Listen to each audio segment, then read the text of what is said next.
Hey y'all, I'm back again in New York in normal volume and not the Janet whisper. But yeah, this is the Real Housewives of Salt Lake City review for those of you that care. And yeah, let's get into the episode, shall we? So we open at the fashion show that we left off last episode, where some of the ladies are walking and Meredith's son is presenting. We see Jen and Heather arrive, and then we see Mary come in a few minutes after them. Now, of course, Mary's seat is right next to Jen, and Jen looks bothered, of course. Now, I thought they were going to move on from the situation, but I do know what it feels like to be around a bitch you can't stand, and you gotta be cordial. It's almost like exercise, like whether I'm around my best friend's ain't shit boyfriend, or if I'm around a friend of a friend I can't stand, you know?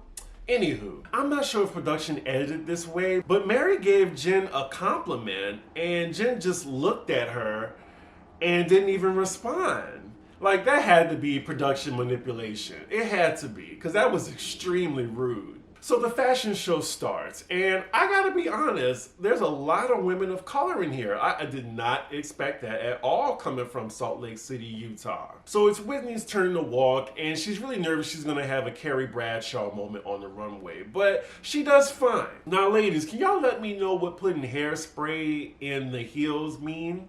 Cause I didn't get that at all. So it's Meredith's turn to walk the catwalk, and I gotta say, it's like an android walking. Like, she looked very soulless, expressionless, and robotic. Lord, and here goes Meredith's annoying ass son Brooks. He's in the confessional again. He's honestly like Kourtney Kardashian in a white twink's body. Brooks Marks with the double K. It's just killer. So he's presenting his athleisure collection, and just how Jim points out, all of it looks the same. Like, he's wearing like one variation, and then he has 5 miles behind him wearing the exact same fit. It's so weird. And his runway looked like it lasted maybe 30 seconds. This is just definitely what I call privilege, like basic, uninspired bullshit. And the way he's walking is just as lifeless as his mom. And the way he had the men like jogging in place behind him as he's walking expressionless looks very cringeworthy. So after that fashion show, Brooks has a very scripted like FaceTime call with his dad. Now on his dad's end, I'm not sure if it was scripted, but his dad picks up and says, "Ooh, you guys look interesting," and Brooks is already offended. Now, I get that he's very upset with his daddy that he couldn't make his fashion show, but he was being very condescending to his dad. I would have definitely hung up on him. I mean, maybe it's just because I was raised right and I know how to speak to my elders, even if I am aggravated with them. God, he sounds so entitled and pretentious. I don't want to hear anything else coming out of his mouth, seriously. And his dad is clearly trying not to curse him out and call his son out his name because he knows he's being filmed.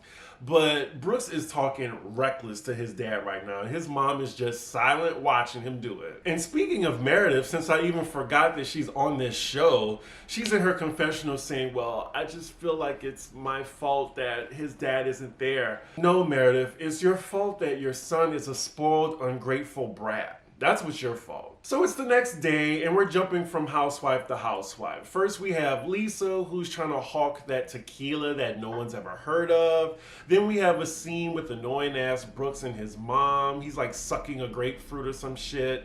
And then we get to Mary. Did I do it right? Mary. That's hard to do. I'm sorry. Anyway, we get to Mary and her son having some type of awkward conversation. He still needs subtitles when he talks because it looks like he was raised in a basement. But yeah, that's it for that scene. So next up, we're with Whitney. She's getting some skincare from Heather's beauty bar. Now, Heather is telling Whitney how she started her whole beauty bar venture while Whitney's getting a facial. But thanks to production's editing, it looks like Whitney's not paying attention to one word. She's zooming out. You have like the camera doing like some type of dazed, drunken haze or some shit like that. Anywho, I'll break it down for y'all. So Heather's husband is super rich and well off and takes care of her, like spousal support, child support. The whole beauty bar thing was kind of just some extra play money on the side so she won't be bored. Wow, they really cannot stand the Mormon faith. Like, I'm guessing this is like Scientology or something. And you can tell it's really done a number on Heather mentally. Like, I'm wondering if she's seeing somebody for this, because every single scene, what the Mormon people have done to me, my marriage, the Mormon people don't accept me, the Mormon people, the Mormon people, the Mormon people. She's basically afraid to denounce the faith because she thinks it'll affect her kids, but girl, I'm pretty sure your kids don't care. So next scene we're with Jen, and she's completely makeup free. So it looks like half her melanin is gone. Wow, she's this light skinned?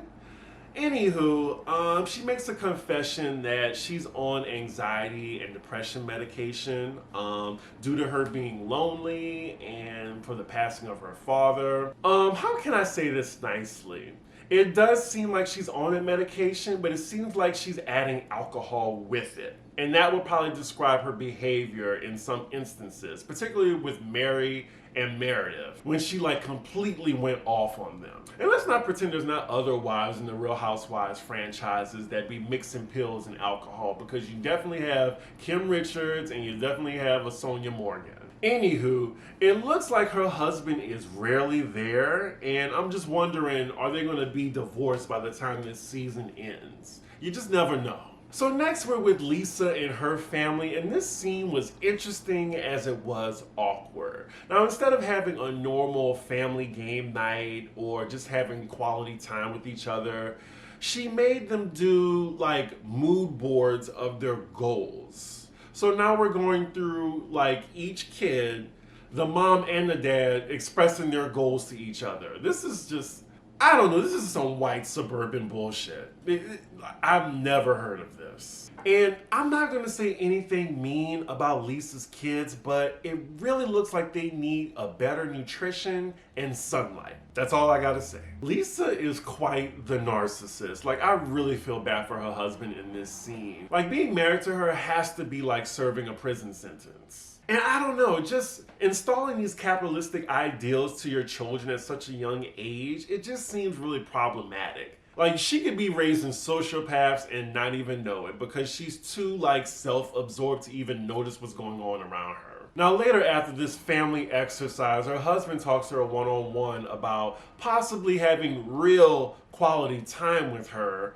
But of course, Lisa's in her phone, not paying attention, more so worried about her businesses, and her husband just looks so emasculated right now. And basically what I got from this scene is Lisa's family is definitely second to her business. Now, next scene we have Jen, Heather, and Meredith all going out for dinner. We get a little update from Heather that she smashed that black guy from the last episode that she left the party with, but it really didn't go anywhere because he lives out of state. But on the topic of being single and ready to mingle at the table, Meredith is now in the hot seat because she's still in like a separation with her husband.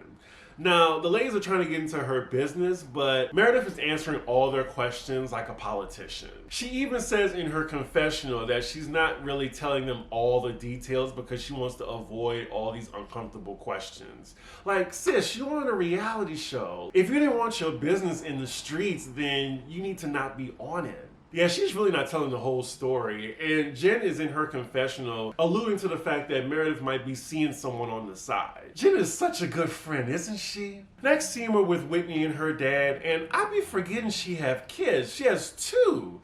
I guess I be forgetting because she's just so snatched, and then she has just such this carefree party girl behavior where I just be forgetting, all right, she does have kids. So it's been 3 weeks since her dad been at this sober retreat. They're hanging out with each other, and he's telling her that, you know what? I think I'm done with this program. And she's like, but Dad, it's a 90-day program, and it's only been 21 days. He's like, well, yeah, but I've been talking to my therapist, and I just think I'm ready. I don't think I need it anymore. And she reminds him that, well, you've been down this road before, and I don't want you to mess up any progress that you've made. And I just gotta say, with addicts, like, really, there's nothing you can do to help an addict. An addict is gonna have to want to help themselves first. And that's the biggest hurdle they have to climb. Now, of course, Whitney is disappointed by this, but the scene just ends with him contemplating ending the program. We don't find out if he's gonna finish or not. So next scene we're with Heather and her kids, and she basically gathers them all around to make an announcement that she feels like she's living a double life, trying to instill these Mormon values on her children and do something completely opposite of that when they're not around. She says, I want to date, I want to drink again. I've been feeling miserable because of all the guilt, and I just want to be like the best mom I can be to you girls. It really does look like the Mormon church is driving her crazy. Anywho, her kids are more than understanding because they know their mom loves to drink and they know their mom loves black dick. All I gotta say is be you, Heather. Be you. You got the ex-husband that's paying more than enough in spousal and child support. You got this beauty bar business that you do as a hobby. You don't even need it. And you got the Housewives check. You good. You can pay for the BBC if you want on the side. You can enjoy being single. Ugh. I don't know. Like, these white women don't know how good they got it. I don't know. It just seemed like white people are dying to be disenfranchised. Now, next scene we're with Jen, and she's going over by Whitney's house. Whitney has a stripper pole installed in her house, and she's going to give Jen some lessons. I just love Whitney. She's just like a frisky ball of sunshine. I don't know, like, I want to see her get angry and really, like, insult somebody. Like, she really is Miss Congeniality. I feel like she's, like, the Cynthia of this season, but just a little bit more interesting. Wow, the way Whitney is swinging on this pole, I am not surprised how she took somebody else's man and married them. Anywho, Jen is asked how her relationship with her husband is going, and Jen says she sees her vibrator more than she sees her husband. We also find out Whitney has sex 4 to 5 times a week.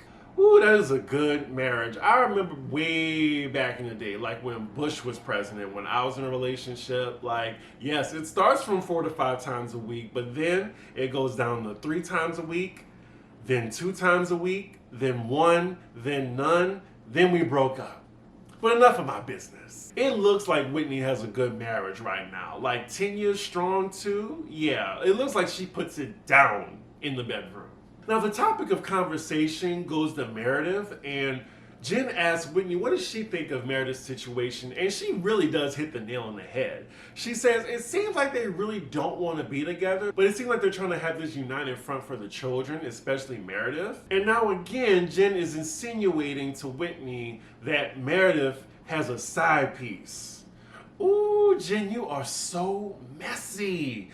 You know, I just hate those people that don't have no business of their own, but be telling everybody else business. Yeah, shout out to Giselle from Potomac. Isn't there just one for every franchise, isn't it? Like Sheree, no business of her own, but she's the bone carrier. Anywho, Jen, I don't think you're being a good friend right now. Jen then spills all the tea in her confessional about Meredith's alleged side piece. And all I gotta say is, Meredith, you know what you signed up for. This is a messy reality show. You can't have skeletons in the closet on Housewives. So yeah, but Jen still ain't shit though. And that's where the episode ends. It started out, you know, pretty interesting with Fashion Week, and then it just went down to like, you know, steady and blah and meh.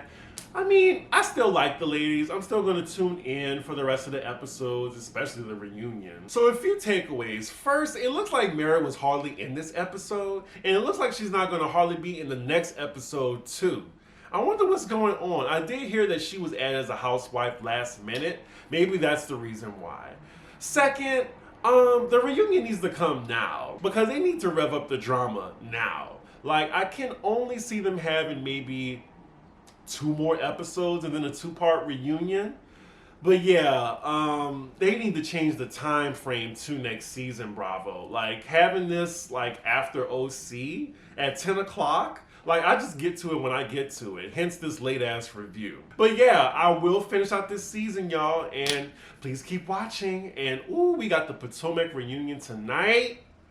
Can't wait, and I'm gonna have it out Monday afternoon. I promise, cause I'm back home. Anywho, y'all, like, comment, and subscribe. Follow me on social media, Cdiggi1 on Twitter and Instagram. And I will see y'all for the next episode. Bye.